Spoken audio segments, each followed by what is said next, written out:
And in the studio with me this morning, Katrina Caden and Jonathan Bogart. And we're talking today about Indiana players. You never know when Jonathan comes in who he's talking about. But he's here today with you, Katrina, to talk about the latest production for the Indiana Players. Yes, we are doing Agatha Christie's A Murder is Announced, which is a Miss Marple mystery. Oh, yeah? And you are directing, starring, or both? I am directing. You're directing. Yes. You're directing. Wonderful. Big cast? We have 12 people in the cast. Ranging from people who have been with the players for several decades now to a young man, Julian Mann, who this is his very first show. He's done tech crew before, but he's never been on stage, and all of the other members of his family have been on stage, so this is exciting. I bet you. I bet he's thrilled. He is. He's been having a good time. Oh, wonderful, wonderful. So tell me about the play. What's the plot? So there is an ad in a newspaper, the Chipping Cleghorn Gazette, which the Indiana Gazette was generous enough to print for us, that the ad says that there's a murder that's going to take place, and it says it takes place at the house of Little Paddocks in England. And so the action takes place at this house of Little Paddocks. Miss Blacklock is the owner of the house, and Jonathan plays her nephew Patrick, and there are various other residents of the house, and we kind of meet her on the night that this murder is supposed to take place. It's supposed to take place. Right. Okay. And Jonathan, where do you play into all of this? Well, I'm Aunt Letty's she's my aunt, and I'm staying there in her house, Little Paddocks, with my sister Julia, and I'm currently a student at the university, and oddly enough, I don't have class all that much, it seems. So it's a pretty interesting dynamic with all the other characters that see the ad in the newspaper and drop by. Everyone thinks it's a joke.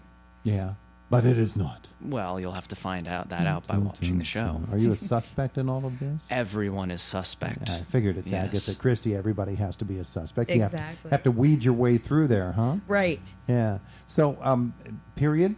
Yeah, it's 1950, so we're post-World War II. But yeah, it's we kind of tried to set the music and the costumes and everything 1950. Wonderful. So what's it been like to direct this big cast?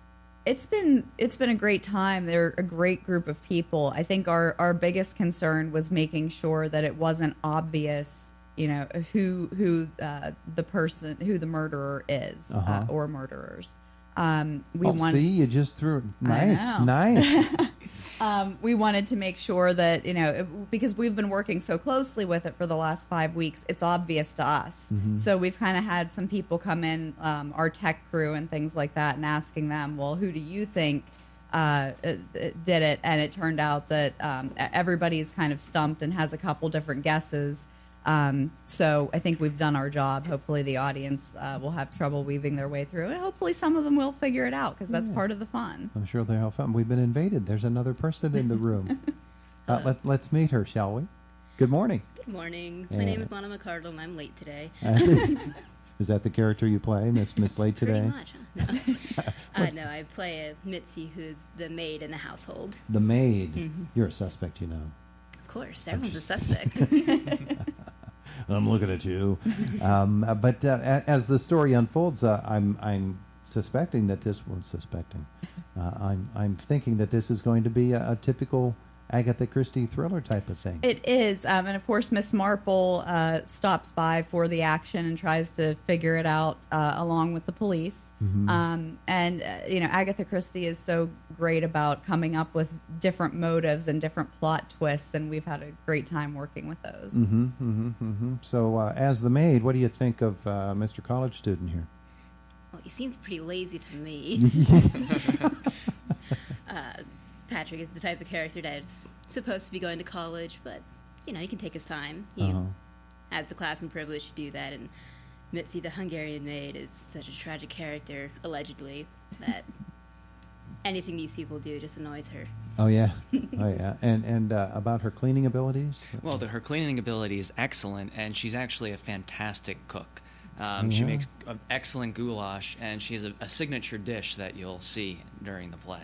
Signature dish that it's easy to slip arsenic into? Anything is easy to slip arsenic into. But I'm just trying to get into it here. Yes.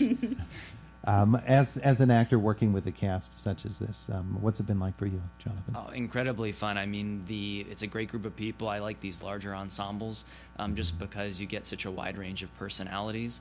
And I do have to say one thing in particular is that the set looks fantastic. So, I mean, just an incredible attention to detail. So, definitely worth taking a look at. Oh, great. Oh, great. And working with this cast for you, what's that been like?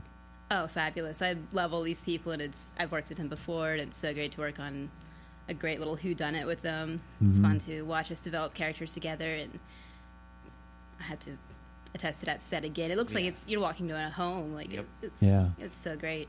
Beautiful, beautiful. Katrina, how many plays have you directed for Indiana Players? Gosh. I've at least 10, maybe 15. And how many plays have you been in? Many Players? more than that. 50 or 60. Right, right. You're a veteran. Yes, is what we're saying here today. And as someone who has all of that experience with the Indiana Players, talk if you would about the group as a whole and the mission of Indiana Players, because sometimes we get into the play so much that we never really talk about the Players as an organization. Sure. I mean, our mission is to bring theater, to bring the arts to Indiana County. And it's such a great organization because you end up meeting people who you probably never would have met before. As Jonathan said, it's a great mixture of personalities.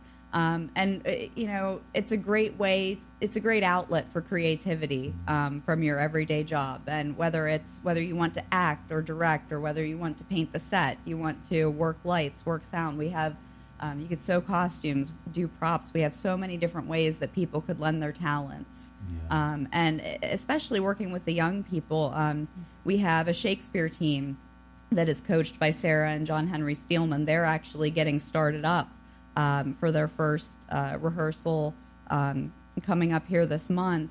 They go in, I believe it's February, down to Pittsburgh to compete with other high school and junior high students in a Shakespeare competition. So if anyone's interested in getting involved in that, you can find information on our Facebook page about that and contact Sarah and John Henry Steelman. I would imagine finding talent is a lot of fun, to discover talents that you didn't know were there, and all of a sudden, boom, wow, look at that. Look what he can do, or look what she does. Absolutely. And a lot of times we'll have somebody who just kind of gets involved, in the periphery, and then they think, well, maybe I do want to go on stage, or maybe I do want to try something bigger. And it's great to see people grow. And like I said, especially the kids. We just got done doing a teen musical and then a children's musical this summer, and seeing the up-and-coming children in this community and how talented they are was just amazing. Yeah, well, let's talk to our two actors once more and find out what made them want to become members of Indiana Players and explore those possibilities. Go ahead. I was involved in plays in high school. I was in the pit, or I think I was on stage once in junior high, and I haven't gotten into it until I got to college. And I didn't necessarily find time, but I found an interest in it. And I thought I could do this. Walking in there was so non-stressful. It was really, really easy to say, I would like to be involved. And they're like, absolutely, come on in. Oh, yeah. And it's not just getting on stage, it is fun. They allow me to mess with their light board and change out their lights. Usually with good results, but, it's a risk, letting someone that you don't know take care of all this. And terrific. Yeah. Terrific. It's just fun to get involved in. Fully welcomed it. Welcoming atmosphere is always a good thing. What about you, Jonathan? Well, I had never stepped foot on a stage or in any theater involvement in high school or college, and I actually came to the Players through the museum. Mary Jo Bowes volunteers there on occasion, and she's quite involved, and one day she said, I want you to audition for a part. And I did, and fortunately I didn't do too bad in the auditions, so I got the part, and it's been, I think, like 4 shows now. Yeah. So and it's been a great time. I'm thoroughly pleased that I took that sort of jump to do theater. The irresistible Mary Jo Bowes. She's an amazing woman. She is. Katrina, tell me about the play. When does it run, and what are the show times? So it opens this weekend, and so this weekend and next weekend, September 14th, 15th, and 16th, 21st, 22nd, and 23rd. Friday and Saturday shows at 7:30 p.m. and Sunday matinees at 2:30 p.m. You can get tickets through our Facebook page or our website, indianaplayers.com, or by calling the box office 724-464-0725. Philadelphia Street Playhouse, Yes, yes? 725 Philadelphia Street. And we also have upcoming auditions here on Monday and Tuesday from 6 to 8 for our next show, which is John Steinbeck's Of Mice and Men. All right. Wonderful. Well, thank you all for coming in to visit with us today. We appreciate it. Thank you. Thank you. Next 2 weekends, boys and girls, that's where you find the Indiana Players in action at the Philadelphia Street Playhouse. It's Indiana in the Morning, presented by First Commonwealth Bank, WCCS, AM 1160, 101.1 FM.